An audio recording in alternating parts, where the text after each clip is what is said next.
Всем привет! В этом видео расскажу о Темучине. Темучин – один из лучших героев, доступных с начала игры. Настоятельно рекомендую прокачивать по навыкам именно его первым из легендарных, как минимум до 5.5.1.1. Первый навык – лучший множитель урона из легендарных героев. Второй навык – повышение основных характеристик юнитов и увеличение скорости. Сумма процентов увеличения характеристик меньше, чем у большинства легендарных героев.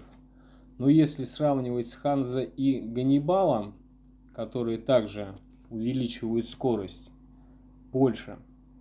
Ускорение у него самое большое среди всех командиров. Третий навык. Увеличение урона по варварам на максимальный процент среди всех героев. Минимум 90% игрового времени мы бьем именно варваров и лагеря варваров. Поэтому этот навык будет полезен на всех этапах игры. Четвертый навык. Также максимальный множитель исцеления среди всех командиров. Пятый навык. Удивительно, но и этот навык является лучшим среди подобных. У других легендарных командиров этот навык увеличивает урон на тот же процент, а снижает всего на 5%. У Темучина на 10%. Используется он, конечно, не часто, но если вы уверены, что будете сражаться только против лучников, ставьте этот навык. Шестой навык просто великолепен. Урон снижается и от обычной атаки, и от контратаки, и от навыков. Конечно, действует он только на открытой местности, но это не влияет на его крутизну. Не забывайте менять навыки. Похожий навык с такой же пользой есть только у Александра, который увеличивает урон на тот же процент. Седьмой навык тоже хороший, но сравнительно с другими навыками Темучина оказывается слаб. Первый навык, конечно же, не меняем. Всех командиров первый навык самый сильный. Второй навык в конечном итоге полезнее, так же как и четвертый. А на оставшийся слот ставим третий навык, когда бьем варваров. Шестой навык, когда деремся на открытой местности. Пятый навык, когда деремся против лучников. Остается, что этот навык мы используем только когда защищаем или атакуем гарнизон, причем вражеская армия не лучники. По связкам.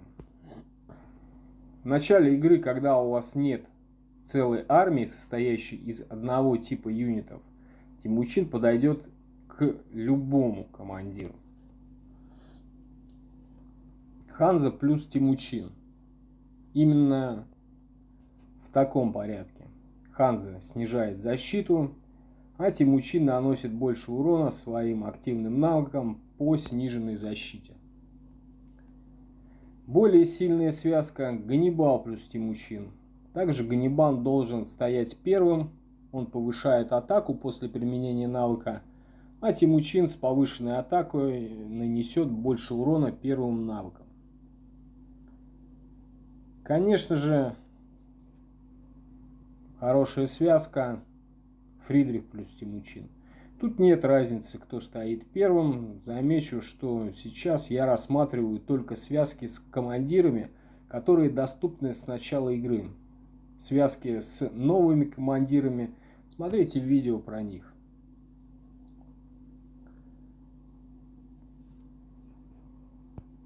Карл Мартел плюс Темучин.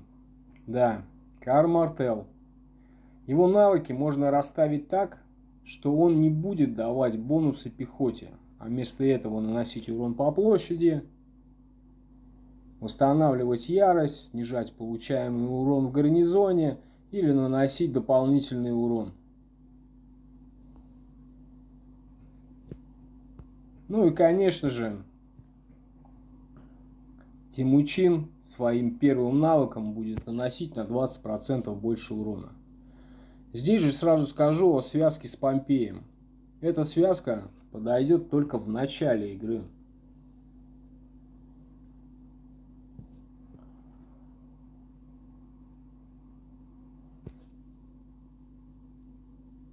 Так как усиление от навыков у Помпея легко открывается, но все остальные навыки у него на усиление лучников.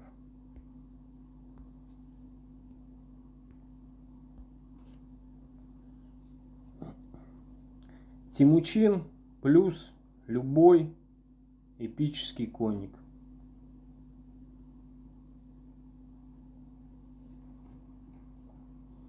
Для войны на открытой местности лучше подойдет Эдуард I.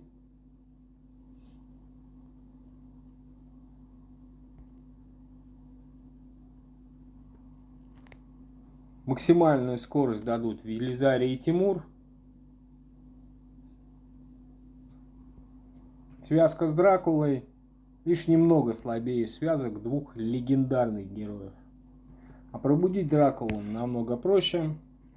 Вообще все конники хороши, и их пары заслуживают детального разбора и отдельного видео. Ну и Иван Грозный плюс Темучин. Иван вообще ко всем подходит. Всем спасибо за просмотр. Чтобы видео посмотрело как можно больше людей, ставьте лайки и оставляйте комментарии. Так работает YouTube. Всем пока-пока.